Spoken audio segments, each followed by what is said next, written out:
El objetivo de este video es mostrar paso a paso cómo se elabora el estado de resultados y el estado de situación financiera a través del uso de una hoja de cálculo en Excel. Mostraremos cómo se registran, organizan y presentan los datos contables de una empresa para obtener información financiera clara, confiable y útil para la toma de decisiones. Está conformado por Cecia Esther Abreu Ceballos, Marijose García Bautista, Yesenia Vázquez Vázquez y su servidora Ivonne Rodríguez Yepes. Buenos días, por este medio ahora les explicaré un poco sobre la balanza de comprobación.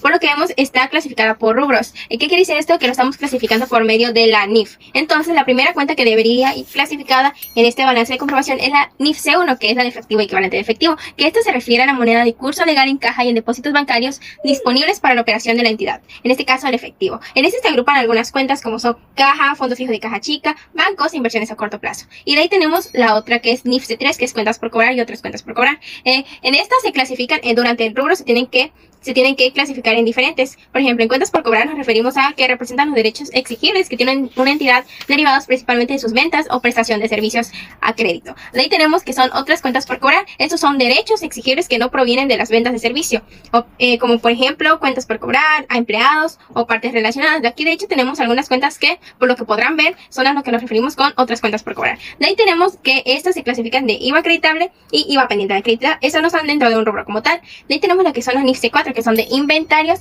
que son los activos no monetarios de una entidad, por ejemplo, que se mantienen para ser vendidos en el curso normal de las operaciones, que son como mercancías o productos terminados. De hecho, tenemos igual aquí algunas cuentas de las cuales están clasificadas dentro de esta NIF. De ahí tenemos la NIF C5, que son pagos anticipados. Estos se clasifican tanto a corto como a largo plazo.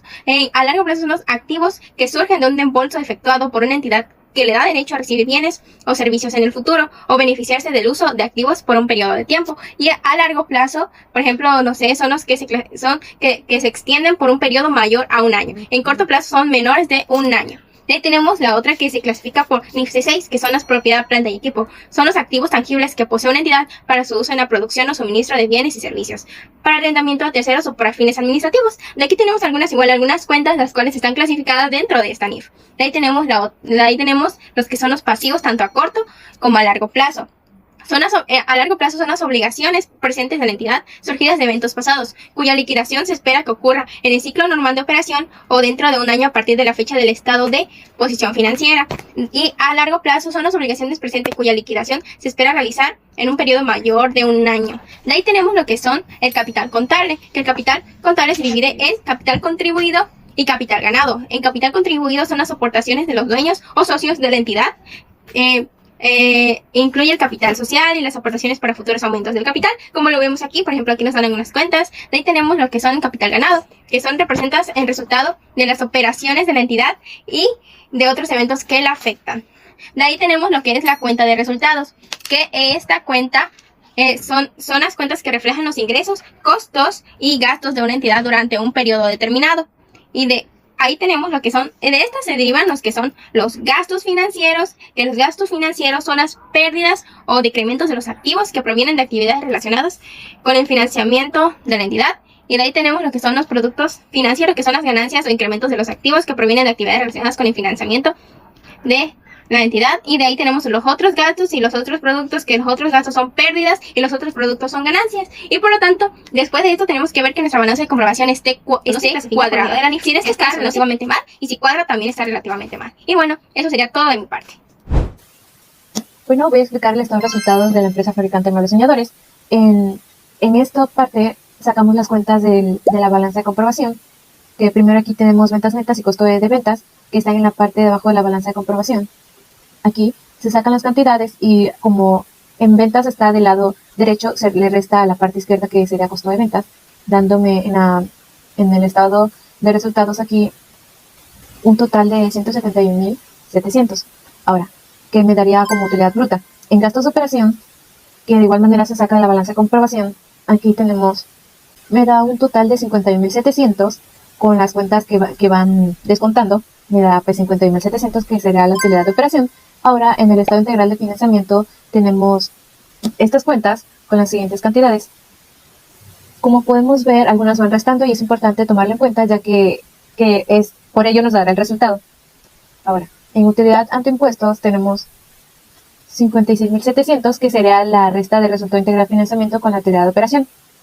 Tenemos un ISR a pagar del 30%, que serían 17.010 pesos, dándome una utilidad neta total de 39.690. Y pues este sería el estado de resultados.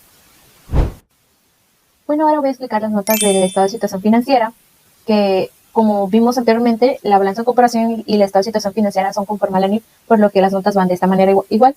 En la primera nota tenemos efectivo equivalente efectivo con las siguientes cuentas, dando un total de 3.015.000. En la segunda nota son cuentas por cobrar a clientes con las siguientes cuentas, dando un total de 880.000. En la tercera nota tenemos otras cuentas por cobrar con las siguientes cuentas, con un total de 365.000. En la nota 4, inventarios, tenemos las siguientes cuentas, con un total de 510.000. En la nota 5 está dividido en dos partes, que es a corto plazo y a largo plazo, con un total de, en corto plazo con un total de 46.000 y largo plazo 16.000. Por último tenemos la nota 6 con las siguientes cuentas, dando un total de 855.000. Ahora que ya vimos el estado de resultado y las notas, lo siguiente a realizar es el estado de situación financiera. Este documento nos permite ver los recursos de la empresa, sus deudas y el capital con el que cuentan. Como pueden ver en mi documento, este se divide en tres: en el activo, en pasivos y en capital. Para calcularlo debemos empezar con el activo corto plazo. Los conceptos que tengo de aquí, de efectivo hasta pagos anticipados, son los mismos que tengo en mis notas. Lo que se pone en mi estado de resultado, mi estado de situación financiera, son las cantidades totales de cada uno. Voy a mostrar. Es decir, que si en efectivo equivalente efectivo tengo 3.015.000, es lo mismo que voy a poner aquí. Ahora, también agregamos el IVA acreditable y IVA pendiente de acreditar, porque también son parte del activo corto plazo. Realizamos la suma. Toda la suma de esto me da 4.976.000. Y vamos con la suma de los activos a largo plazo. En este caso, tenemos pagos anticipados a largo plazo y propiedad, planta y equipo. Esas cantidades las saqué del total de cada una de ellas, aquí y aquí. La suma total de estas, del pasivo a largo plazo, me da esa cantidad, y ya para sacar el total de activo es simplemente la suma del activo corto plazo con el activo largo plazo, lo cual me da como resultado esto, 5.847.000. Seguimos para calcular los pasivos. Aquí también primero se calcula los activos a corto plazo. Estas cantidades las saqué de la balanza de comprobación. Aquí ya las tengo agrupadas, de aquí las saqué. Y la única diferencia es que aquí agrego también el ISR por pagar. Este resultado viene del estado de resultado, aquí. Ahora, teniendo ya todas esas cantidades, se hace la suma total del pasivo a corto plazo y me da esta cantidad.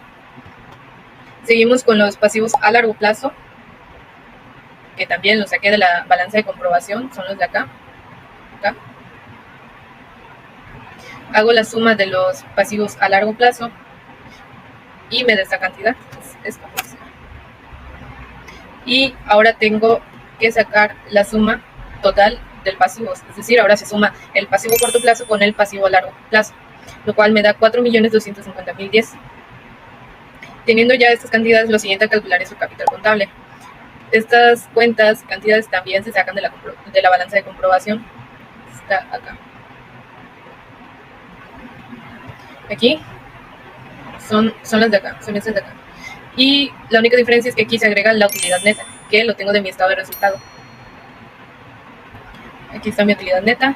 Hago la suma total del capital contable y me da 1.587.990.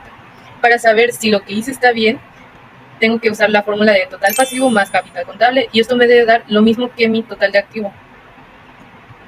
Y en este caso la suma sí me da, es decir, que todo el proceso que hicimos está bien, cuadro. Ya vimos que los estados financieros no son solo hojas llenas de números, sino herramientas que cuentan cómo una empresa crece, funciona y se mantiene. Gracias a las NIF, todos se presentan con claridad y siguiendo las mismas reglas. Entenderlos es como aprender a leer el lenguaje real de los negocios.